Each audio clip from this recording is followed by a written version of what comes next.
Action क्यों नहीं लेते?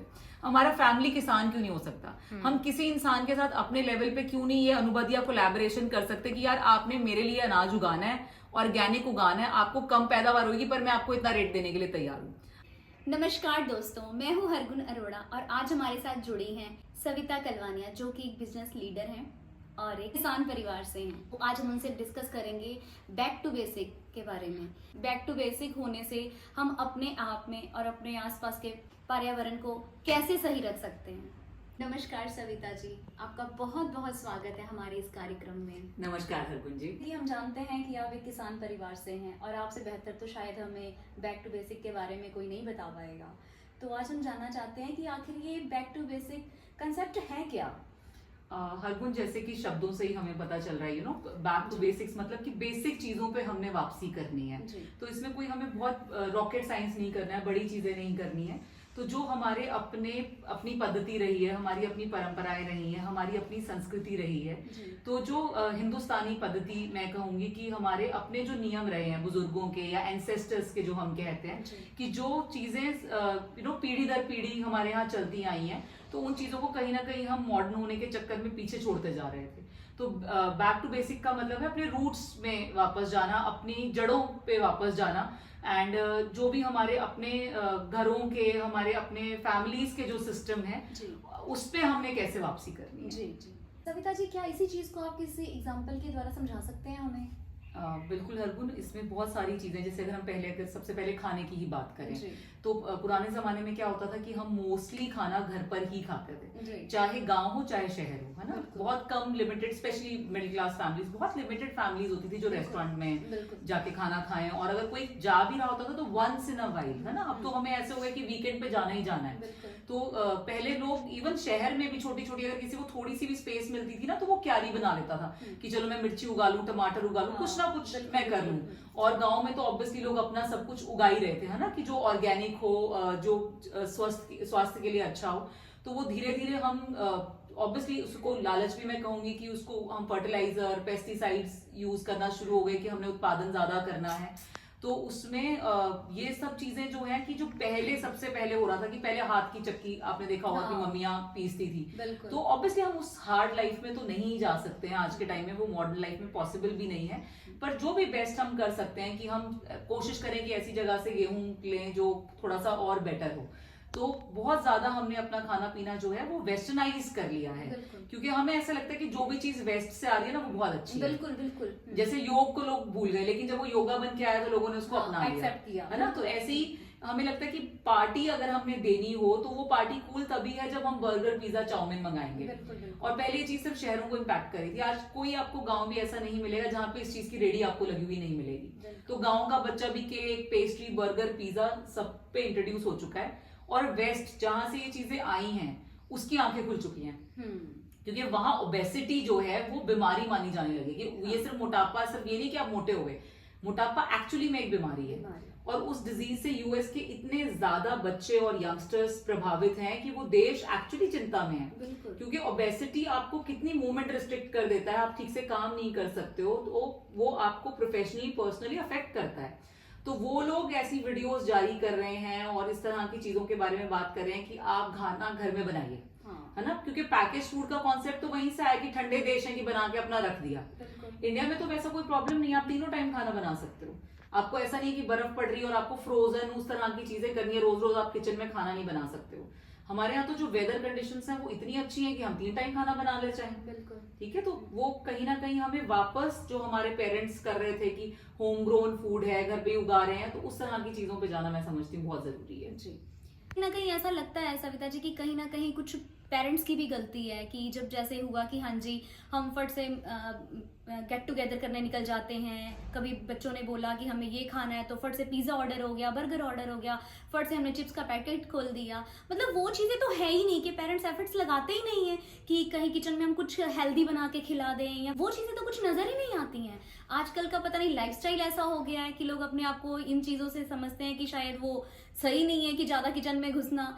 बट मुझे ऐसा लगता है कि कहीं ना कहीं पेरेंट्स की भी गलती है, जिसकी वजह से आज बच्चे उस चीज़ों को सफ़र कर रहे हैं। जानना चाहूंगी सविता जी, हम और क्या छोटे छोटे स्टेप ऐसे कर सकते हैं जिसके लिए बच्चों के लिए बेनिफिट्स हों, बच्चों की हेल्थ के लिए सही हो?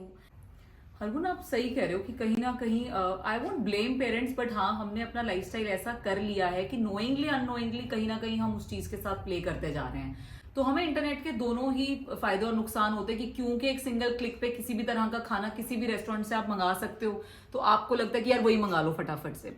पर इंटरनेट पे एक और अच्छी चीज भी कि अगर मैं एक लिमिटेड एनवायरनमेंट में रही हूँ और मुझे बहुत सारे वैरायटी ऑफ खाना नहीं बनाना आता है, तो मैं बहुत सारे रेसिपीज आज इजीली इंटरनेट पे अवेलेबल भी हैं। तो आई कैन सी कि यार पोहे से, न्यूट्री से मैं क्या बनाऊं, अगर मेरा बच्चा पालक नहीं खा रहा है तो मैं क्या करूं। तो आपको चैनल्स हैं जो एडवाइस करते हैं कि यार आप उसको पीस लीजिए और उसमें आटा गूंद लीजिए। तो उसमें क्या है ना, बच्चे को ना तो रियलाइज होगा कि वो पालक खा रहा है और उसको वो टेस्टी भी लगेगा। बीट रूट बहुत सारे लोग जो है रोटी में डालते हैं कि यार वो रोटी रेड कलर की नजर आती है और बच्चा अट्रैक्ट होता है उस चीज से। तो हम बहुत सारे छोटे छोटे स्टेप्स ले सकते हैं, क्योंकि मॉडर्न लाइफ में ये भी पॉसिबल नहीं है कि हम बिल्कुल ही किसानी की तरफ चले जाएं। जैसे कि अगर हम हेल्थ की बात करें तो हर एक फैमिली में, स्पेशली जो मॉडर्न है या जिनको अवेयरनेस है, सबके फैमिली डॉक्टर होते हैं कि ये एक डॉक्टर है जो हम सबका, हमारी फैमिली में सबका इलाज करेगा। पर अगर हम बात कर रहे हैं एक्टिव एक्शन की, हम प्रिवेंटिव एक्शन क्यों नहीं लेते? हमारा फैमिली किसान क्यों नहीं हो सकता? हम किसी इंसान के साथ अपने लेवल पे क्यों नहीं ये अनुबंध या कोलैबोरेशन कर सकते कि यार आपने मेरे लिए अनाज उगाना है, ऑर्गेनिक उगाना है, आपको कम पैदावार होगी पर मैं आपको इतना रेट देने के लिए तैयार हूं। आपने मेरे लिए सब्जी उगानी है, कोई पेस्टिसाइड नहीं डालना है, क्योंकि हर स्पेशली शहरों में आप ऊंची ऊंची बिल्डिंग्स में रह रहे हो, आपके पास कहाँ किचन गार्डन बनाने का स्पेस है। तो आप ये चीजें कर सकते हो that why don't you go a near by village. अगर आप गुड़गांव, दिल्ली, किसी भी बड़े शहर में रह रहे हो, हर 20-30 किलोमीटर में एक गांव है, आप क्यों जाके किसान के साथ कोलैबोरेट नहीं कर सकते? उससे कितने किसान आत्महत्याएं कर रहे हैं, क्यों कर रहे हैं? जमीन है लेकिन मुनाफा नहीं है। जहां पे हम बुक कर दें कि भैया आपकी जमीन पे आपने मेरे लिए अनाज और सब्जियां उगानी है, लेकिन आप ऑर्गेनिक उगाओगे। तो इस तरह की चीजों को या मेजर्स लेके, जहां हमें पता है कि हम खेती में वापसी नहीं कर सकते या हम खेती नहीं कर सकते जाके, तो हमें एवेन्यूज और कोलैबोरेशंस ढूंढनी चाहिए ताकि हम बेस्ट से बेस्ट खाना अपने बच्चों को दे सकें। एंड जब हम ये कहते हैं कि बच्चा ये नहीं खाता, चॉकलेट और चिप्स खा लेता है जी, फ्रूट्स नहीं खाता, तो उसमें बच्चे की गलती नहीं है। हमने, क्योंकि छोटा जब बच्चा होता है, जैसे जैसे वो बड़ा हो रहा है उसके टेस्ट बड डेवलप होते हैं। तो हमारे यहाँ पे कई बार आपने देखा होगा कि बंदे कहते हैं कि यार दूध में चीनी मिला दो तो पी लेगा, नहीं तो नहीं पीगा। उसको नहीं पता है कि दूध में चीनी डालनी है कि नहीं डालनी है। आप उसको जैसा टेस्ट डेवलप करा दोगे वैसा उसका टेस्ट डेवलप हो जाएगा। तो कोशिश करिए कि ज्यादा नमक, ज्यादा चीनी आप जितना अवॉइड करेंगे बच्चों के लिए शुरू से ही, वो इन सब चीजों की तरफ एडिक्टेड नहीं होंगे। और आप फ्रूट्स काटने की हिम्मत रखिए, छोटे होते से उनको खिलाइए। वो कैसे कहेंगे कि हमने फ्रूट्स नहीं खाने हैं? तो वो जो हेल्दी हैबिट्स हैं वो हमने इनकलकेट करनी है। पे सही एज पे हर खाने को इंट्रोड्यूस कर दीजिए। जैसे आज के टाइम में अगर हम देखें, दलिया, खिचड़ी, सबको बच्चे इंफीरियर मानने लगे कि ये तो लो स्टैंडर्ड फूड है। तो ये जो सोच है ये किसने बदलनी है? पेरेंट्स ने बदलनी है। अगर वो फीके दलिया या खिचड़ी नहीं खा सकते तो क्या हम उन्हें तड़का लगा के नहीं दे सकते? हम उन्हें सब्जियां डाल के नहीं दे सकते हैं? आप उसको थोड़ा सा एफर्ट तो करिए ना कि वो खाए उस चीज को। जब ओट्स जैसी चीजों के पीछे आप मॉडर्न होने के चक्कर में भाग रहे हैं, आपको ओट्स की जरूरत भी नहीं है भैया, आप दलिया खा लीजिए सिंपल। इतना ज्यादा फाइबर है उन फूड्स में। गुड़ से बच्चे इतना डरते हैं, तो आप और कुछ नहीं कर सकते तो चाय गुड़ से बना लीजिए, उनके शेक्स गुड़ से बना लीजिए, शक्कर से बना लीजिए, क्योंकि वो चीजें ब्लड प्योरीफाई करने में रिफाइंड शुगर से तो मच बेटर है और ब्लड प्योरीफाई करता है गुड़। तो हमें कहीं ना कहीं हमें अपने बच्चों को सिखाना पड़ेगा कि ये फूड इंफीरियर नहीं है या ये लो स्टैंडर्ड नहीं है। हमारी सोच से बच्चे की सोच डेवलप होती है। आपने एक स्टैंडर्ड बना लिया कि रेस्टोरेंट में खाना खाना ऊंची चीज है, सुपीरियर चीज है, तो बच्चे को भी लगता है। आपको बल्कि उसे ये सिखाना चाहिए कि बाहर तो वो जाए ना जिसकी मजबूरी है, जो घर से दूर रह रहा है, जो घर में है, जो। एंड वन मोर थिंग कि आप ये कभी भी इनकलकेट मत करिए बच्चों में कि खाना बनाना एक जेंडर रोल है, लेडी बनाएगी या जेंट्स बनाएगा। आपका बच्चा अगर बाहर रह रहा है, अगर वो बना सकता है, उसको इनकरेज करिए कि वो अपना खाना खुद बनाए, रेदर देन कि वो हर टाइम जोमैटो, स्विगी और ये सब करे जा रहा है। तो खाना बनाना is an art, as a skill जो हर बच्चे को आना चाहिए। और अगर आप राइट एज से उसको खुद खाना बनाना और अपने लिए हेल्दी चॉइसेस चूज करना सिखा देंगे तो कोई रीजन ही नहीं है कि बच्चा जो है वो बैक टू बेसिक ना आए। सविता जी, क्या आपको लगता है कि हमारे लाइफस्टाइल ने हमारी लाइफ पे काफी इम्पेक्ट किया है? बिल्कुल हरगुन, लाइफस्टाइल चेंजेस जो हैं वो भी बहुत ज़्यादा इम्पैक्ट करते हैं। क्योंकि पहले का लाइफस्टाइल क्या था कि हमारे बुजुर्ग सुबह 4 बजे 5 बजे उठ जाते थे और उसमें फिर अपने काम पे लग जाते थे। जैसे लेडीज़ हैं वो पशुओं को पशुपालन करना है, जेंट्स जो हैं वो खेतों में पहुंच जाते थे। और शाम को क्योंकि लाइट नहीं होती थी तो सबको ये होता था कि यार कोई कीड़े मकोड़े ना खाने में आ जाए, तो सूरज ढलने से पहले पहले खाना बना लो और खा लो, नहीं तो अंधेरे में पता भी नहीं चलेगा कि क्या खा गए। तो वो सब चीजें हमने इतनी बदल दी हैं कि क्योंकि आज हमारे पास बिजली है और हम अफोर्ड कर सकते हैं बिल पे करना, तो हम रात को 10 बजे 11 बजे खाना बना रहे हैं, 12 बजे खा रहे हैं और फिर सो रहे हैं। तो सुबह टाइम से उठ के, और जो सूर्य का चक्र है कि जैसे जैसे सूर्य तीव्र होता है हमारी डाइजेस्टिव फायर बढ़ती है, और जैसे जैसे वो ढलता है वो कम हो जाती है।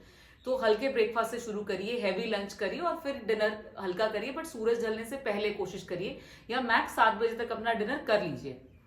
और अगर वो चीजें जैसे अगर हम पहले की बात करें तो जो हम चीजें छोड़ते जा रहे हैं, फास्ट लोग रखते थे, उसको धर्म से जरूर जोड़ा गया ताकि हम उसको फॉलो करते रहे।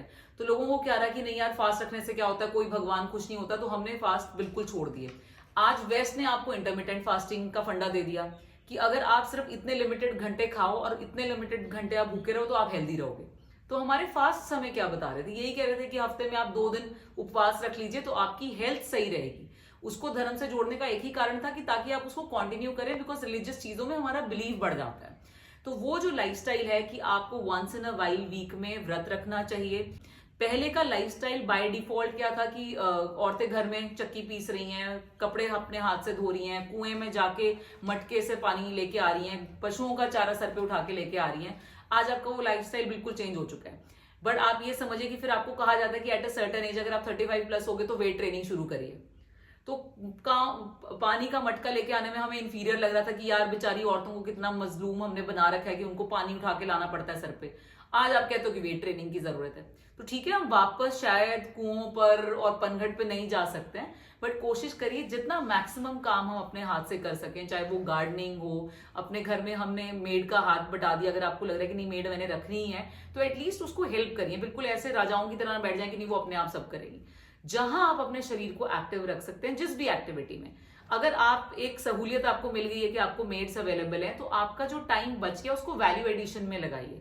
फिर बच्चों के साथ आप अपना इन्वॉल्वमेंट बढ़ा लीजिए, उनके साथ कुछ खेलिए, उनके साथ बैडमिंटन खेल लीजिए, उनके साथ कुछ क्रिएटिविटी की चीजों में अपने आप को इन्वॉल्व कर लीजिए। क्योंकि जब हम क्रिएटिविटी की तरफ जाते हैं तो बहुत ऑटोमेटिकली हमारे अंदर पॉजिटिव चेंजेस और हॉर्मोन्स भी आते हैं। आपको एक्टिव रखिए, इन्वॉल्व रखिए, खेलने जाइए, दौड़ने जाइए, भागने जाइए, नेचर के करीब जाइए, ट्रैकिंग पे जाइए।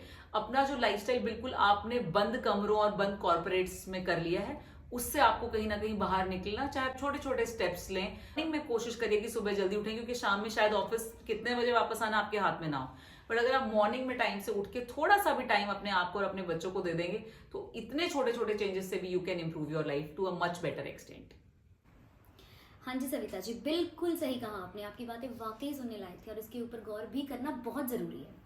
जैसे कि अभी आपने लाइफस्टाइल के ऊपर, खाने पीने के ऊपर बात की, तो उससे श्योर कि उसके ऊपर हमारी फिजिकल हेल्थ पे असर पड़ता ही पड़ता है, इसमें कोई शक नहीं है। लेकिन अगर हम बैक टू बेसिक्स पे जाते हैं, अपनी जड़ों से जुड़ते हैं, तो क्या हमारी मेंटल हेल्थ पे भी इसके ऊपर इफेक्ट आते हैं? बिल्कुल हरगुन, हमारे संस्कृति, सभ्यता या वापस अपने रूट्स की तरफ जाने से हमारी जैसे फिजिकल हेल्थ इंप्रूव होएगी, वैसी हमारी मेंटल हेल्थ भी फॉर श्योर इंप्रूव होएगी। पहले क्या था, हमारे सोशल स्ट्रक्चर्स बहुत स्ट्रांग थे। गांव की बसासत इसी हिसाब से होती थी कि कम्युनिटी है ना, वो गांव सारा आपस में जानता है। मर्दों की टोलियां बनी हुई हैं, लेडीज की टोलियां बनी हुई हैं, किसी के घर शादी है तो 1 हफ्ते तक गाना बजाना हो रहा है, सारे गाँव की लेडीज वहां इकट्ठे हो रही हैं, अपना सुख दुख भी बांट रही हैं, डांस भी कर रही हैं। वेंट आउट हो जाता था जो डेली का आपका इमोशंस है। हर एक चीज के लिए गीत बने हुए थे कि लड़की घर से विदा हो रही है तो गीत है, लड़की घर आ रही है तो गीत है। तो गीतों के सहारे, कहानियों के सहारे, पेरेंट्स जो बच्चे जो ग्रैंड पेरेंट्स और मासी बुआ सबके पास रहते थे तो कहानियां सुन रहे हैं। तो ये स्टडीज भी प्रूव कर चुकी हैं कि जो बच्चा एक्सटेंडेड फैमिलीज के साथ रहता है या ग्रैंड पेरेंट्स के साथ रहता है, उसकी जो डेवलपमेंट है और उसकी जो हैप्पीनेस इंडेक्स है वो हमेशा बेटर होगी। तो अगर हम इमीडिएटली अगर उस चीज पे नहीं भी जा सकते हैं, कोशिश करिए अगर बच्चे ग्रैंड पेरेंट्स के साथ रह सकते हैं तो वो हमें ट्राई करना चाहिए। पहले लोग अपने बच्चों के साथ खेतों में जा रहे हैं, सारी फैमिली इकट्ठे काम कर रही होती थी, अब सब अलग अलग काम करते हैं। वाइफ कहीं काम कर रही है, हस्बैंड कहीं काम कर रहे हैं, बच्चे पढ़ाई कर रहे हैं या कहीं और जॉब कर रहे हैं। तो कोशिश करिए, अगर आप बड़े ट्रिप्स नहीं कर सकते हो, डिनर्स इकट्ठे कर लीजिए। संडे को आप सब जाके पार्क में कुछ खेल लिया, कुछ इंडोर गेम खेल ली, कभी कैरम खेल लिया। तो छोटी छोटी चीजें ही हैं जो हम फैमिली के साथ हम इकट्ठा एक होते थे और कम्युनिटी के साथ हम जो इकट्ठा होते थे, उस चीज पे वापस जाने की जरूरत है कि जरूरी नहीं है कि हर चीज आपने एज कपल ही करनी है। आप अगर ऑल फीमेल ट्रिप्स पे जा सकती हैं तो वहां जाइए, अपनी सहेलियों के साथ टाइम स्पेंड कर सकती हैं तो वो करिए। सिमिलरली मेल में अपने दोस्तों के साथ कहीं ना कहीं टाइम इन्वेस्ट करें, बच्चों में खेलें, क्योंकि कहते हैं हान को हान प्यारा होता है, कि मतलब आपको अपने सिमिलर एज के लोगों के साथ बहुत ईज रहती है। तो वो हम चीजें जो कम्युनिटी डेवलपमेंट हमने कहीं ना कहीं छोड़ दी और उसकी वजह से हम अपनी दुख नहीं शेयर कर पा रहे हैं। अगर मैं अब्रॉड की, वेस्टर्न वर्ल्ड की बात करूं, कडलर्स होते हैं, आपको हैरानी होगी जान के कि ये एक प्रोफेशन बन चुका है कि आप किसी को गले लगाने के लिए अपने घर पे बुला सकते हो कि यार आके मुझे गले लगा लो, मेरा दुख सुख सुन लो, और उसके लोग पैसे दे रहे हैं। कि इंसान इतना अकेला हो चुका है आज की दुनिया में कि उसको दुख सुख सुनाने के लिए, गले लगाने के लिए भी पैसा देके बंदे बुलाने पड़ रहे हैं। अगर हम भारत की बात करें तो रतन टाटा के जो ईए हैं, उन्होंने एक स्टार्टअप शुरू करा है जहां वो बुजुर्गों और यंगस्टर्स को एक प्लेटफॉर्म पे लेके आते हैं और बुजुर्ग जो है पे करते हैं उस बच्चे को हायर करने का कि ये मेरी सुख दुख की बात सुन ले, कोई मुझे बाजार ले जाए, कहीं मैं हॉबी कोई परस्यू करना चाहता हूँ उसमें मेरे साथ पार्टिसिपेटिव हो। तो जहाँ की अच्छा भी है कि यंगस्टर्स जो है ऐसे प्रोफेशन में आ रहे हैं, ये दुखद भी है कि इसका मतलब एल्डर्स कितने अकेले हो चुके हैं, उनके बच्चे उनको छोड़ के जा चुके हैं, या क्या बात है कि उनको किसी को हायर करना पड़ रहा है। तो ये एक चीज करना कि हम कैसे कम्युनिटीज को डेवलप करें कि कोई इस तरह से किसी ट्रॉमा से कोई बच्चा डील कर रहा है, किसी का पेरेंट्स का कोई लॉस हो गया है, तो उनको हम एज फ्रेंड्स, एज फैमिली कैसे अवेलेबल हों, ताकि ये जो हमारे मन की कुंठा है, ये जो मेंटल हेल्थ के इश्यूज होते हैं क्योंकि हम किसी से अपनी बात नहीं रख पाते, तो वो एक दूसरे के लिए सपोर्ट सिस्टम बनना बहुत जरूरी है। उस तरह का सपोर्ट सिस्टम ढूंढना बहुत जरूरी है, चाहे वो पेड हो चाहे अनपेड हो, but talk to somebody, create a community, friend circle बनाइए, दोस्त बनाइए, ताकि आप इस तरह की चीजों से जो है वो बाहर आ सकें। आज के टाइम में आप देखिए कि जो कॉर्पोरेट्स भी हैं उनको वेलनेस कोच रखने पड़ रहे हैं, हैप्पीनेस कोच रखने पड़ रहे हैं, कि मतलब एम्प्लॉय कैसे खुश रहे, उसको खुश रहना सिखाने के लिए आपको कोचेस की जरूरत पड़ रही है। बच्चे इतने स्ट्रेस में कि 97-98% लाके भी पेरेंट्स पूछते हैं 99-100 क्यों नहीं आए। वो बच्चे प्रेशर में 10th और 12th के बोर्ड रिजल्ट्स के बाद कितने ज्यादा सुसाइड्स हमारे कंट्री में होते हैं। तो वो जो एक प्रेशर है कि नहीं हमने बेस्ट ऑफ द बेस्ट निकलना है, हमने हर चीज में ही आगे बढ़ जाना है, वो जो एक लाइफस्टाइल और मानसिकता है वो कहीं ना कहीं हमें खराब करते जा रही है। तो इट इज वेरी इंपॉर्टेंट कि हम समझे कि बहुत ज्यादा आपको एक्यूमुलेट करने की जरूरत नहीं है, लाइफ को सिंपल तरीके से जिए। बिल्कुल सही कहा सविता जी आपने। सविता जी, क्या आपको लगता है कि मनुष्य और पर्यावरण का तालमेल का रहस्य अतीत के गलियारों में छुपा है?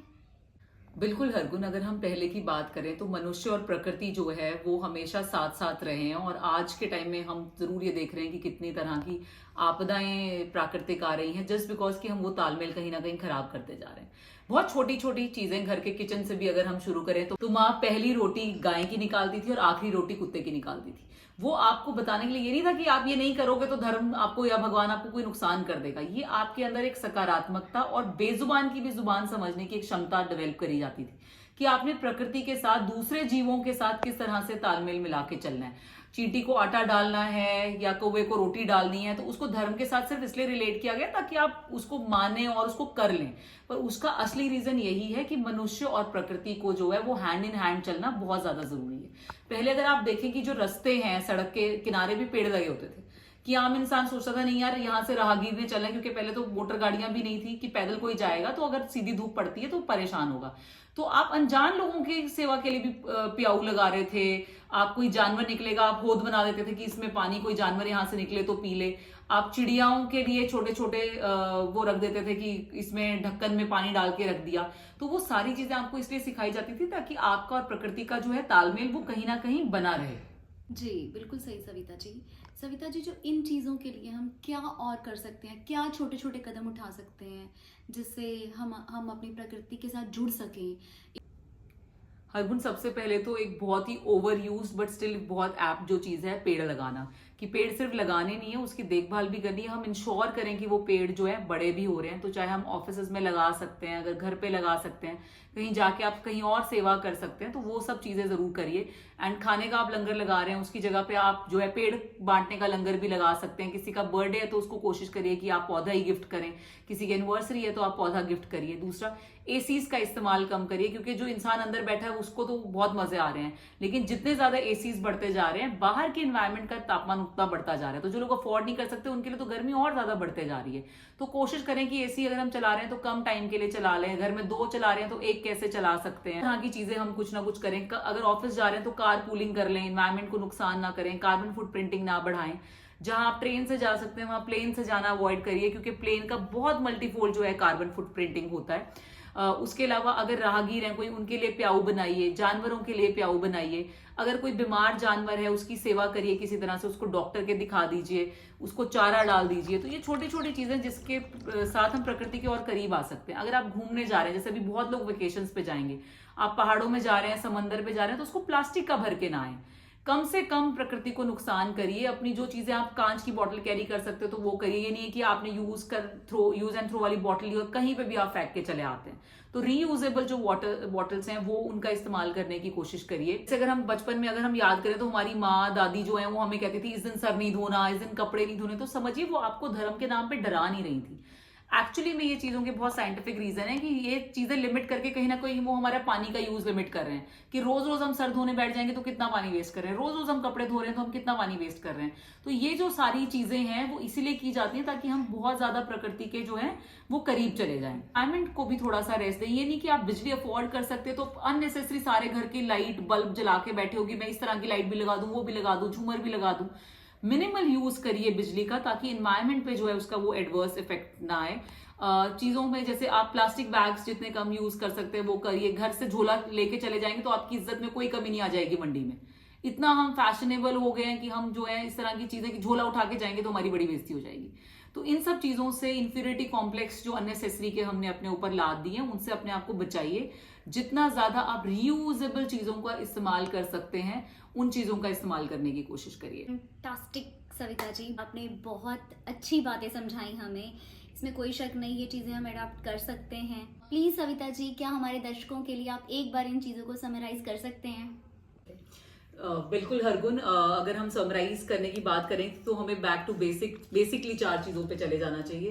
First, back to basic is घर का खाना। जितना हो सकता है सात्विक खाना खाएं, शुद्ध खाना खाएं, ऑर्गेनिक खाना खाएं, खुद जितनी चीजें उगा सकते हैं वो उगा के खाएं। Second, back to basic is पुराना लाइफस्टाइल, कि जो लाइफस्टाइल सिंपल हो, जिसमें हम अननेसेसरी सिर्फ फैशन के नाम पे बहुत कपड़े नहीं पहन रहे हैं और गलत टाइम पे उठ नहीं रहे हैं, गलत टाइम पे सो नहीं रहे हैं। तो लाइफस्टाइल को हम जो है पहले की पद्धति की तरफ ले जाने की कोशिश करें जितना हो सकता है। Third, back to basic is socialization. तो अगर मेंटल हेल्थ ठीक करनी है तो अपना सोशल सर्कल हम इंप्रूव करें, फ्रेंडशिप्स करें, रिलेशनशिप बिल्डिंग करें अपने फैमिली में और अपने फ्रेंड्स और अपने कलीग्स के साथ। And the fourth and very important again back to basic इसके एनवायरमेंट के साथ तालमेल बिठाएं। ये ना सोचें कि हम और प्रकृति अलग चीजें हैं, हम और प्रकृति बिल्कुल एक है और हमें उस तालमेल के साथ रहना है। और मनुष्य को सबसे इंटेलिजेंट स्पीशीज माना गया है। तो इंटेलिजेंस का मतलब होता है कि हम दूसरों को हेल्प कैसे करें, ना कि हम दूसरों को खराब कैसे करें। तो कैसे बेहतर से बेहतर हमने अपनी एनवायरमेंट को करना है, कम से कम बोझ हमारी तरफ से जो है एनवायरमेंट पे जाना चाहिए। तो अगर ये सब चीजों में हम अपने बैक टू बेसिक हो जाएंगे तो हमारी लाइफ तो इंप्रूव होती ही होती है, हम अपने एनवायरमेंट को भी और बेहतर कर पाएंगे। Savita ji, thank you.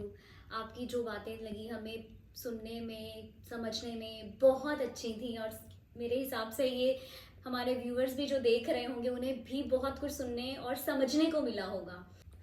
हाँ जी फ्रेंड्स, तो आज हम सविता जी से मिले और आपने भी उनको काफ़ी सुना।